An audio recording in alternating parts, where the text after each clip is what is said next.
right, we bring in our great friend Kellyanne Conway, former counselor to President Trump, Fox News contributor and host of Here's the Deal on Fox Nation. That's a must-see.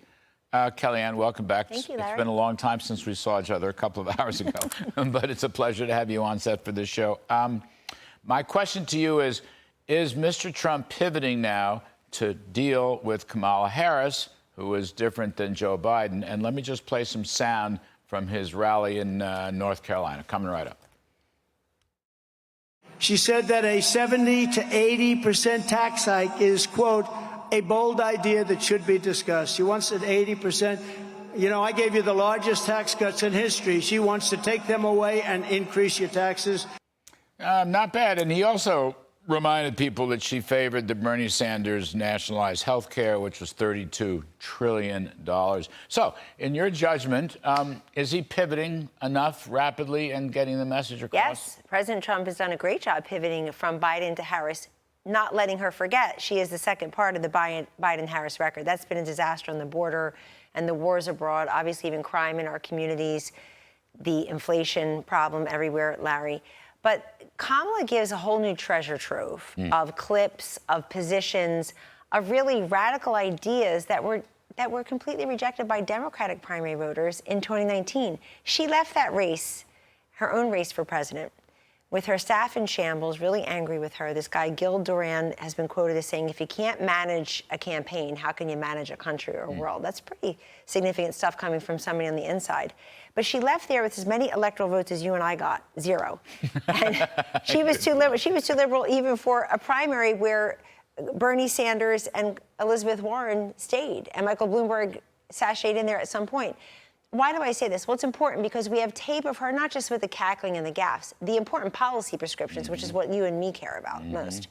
And on that, she is to the left even of Joe Biden, who ran and promised in his inaugural address to be a unifier, to be a moderate. She makes no such promise. She makes no such. I think we've gone from Scranton Joe to San Francisco Kamala, and there's a big difference.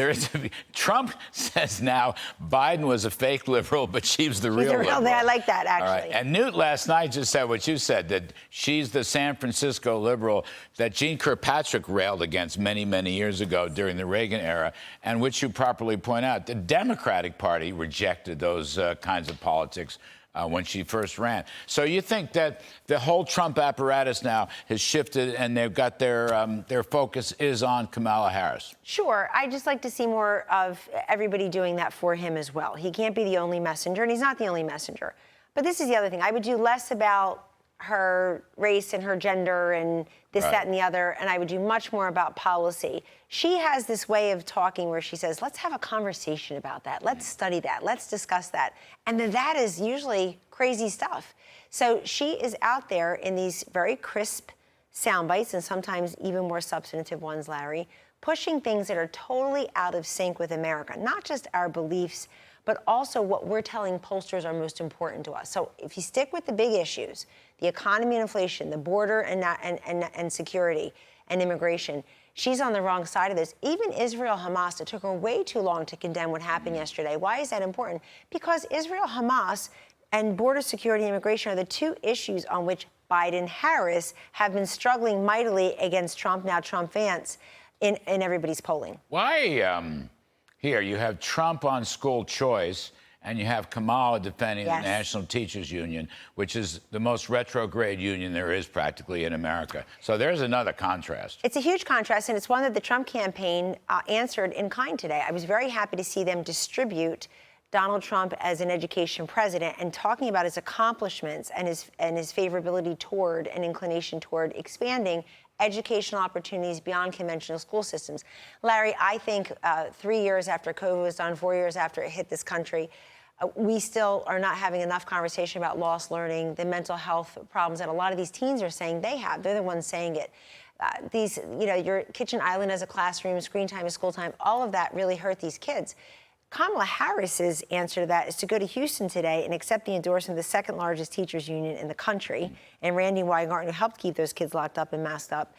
And Donald Trump's response to that was to remind everybody he's the person who refuses to allow anybody, bigots all across this country, standing in the schoolhouse door preventing kids from all backgrounds of exiting those failing schools and letting our tax dollars follow that child into a school to get a quality, affordable education worthy of his or her humanity and dignity. I mean, this is something that should be nonpartisan and bipartisan. Go find me a single Democrat, not named Eva Moskowitz, who left her seat in the city council many years ago as a Democrat because she dared say we need educational alternatives. Go find me a Democrat who's for school choice in charter schools. Let's go back. So you said Mr. Trump can't do everything. Okay, and I agree with that.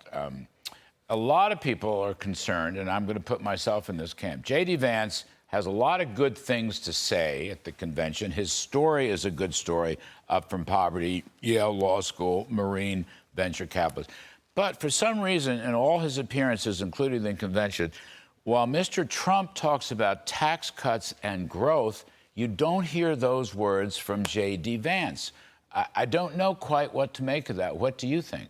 Hopefully we will.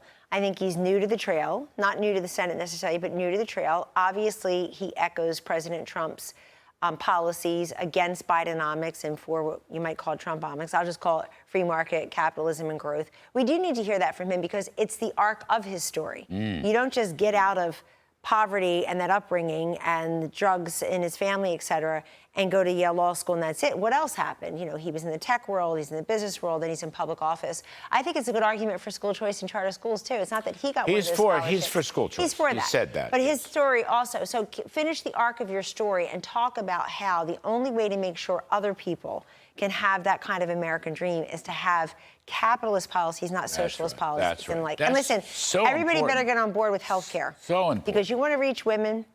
We are the chief healthcare officers of our households. We control 2 out of every 3 healthcare dollars spent. Healthcare is not just COVID and Fauci. It's not just prescriptions. It's not just abortions. It's everything. 26 million Americans have no health insurance. 14 years after Obama, Biden, Harris, and the rest of them lied to America. Keep your plan, keep your doctor. Everyone's going to have insurance. This is a sleeper issue. I don't know why the Republicans don't talk more about it. And finally, there's a new gender gap in politics. Emerson College just proved it. They came out with a brand new poll in the swing states. Larry Trump versus Harris. He's way up among men, double digits. She only leads among women by single digits. The new gender gap in politics is Kamala Harris's problem with male voters. Whoa, there you go. That's it. Kellyanne Conway, the best, the best. Holy cow. You doing anything else today? I'm taking my kids to see Billy Joel in his last concert at Madison Square Garden. Fantastic. All right. Thank you very much. We appreciate it.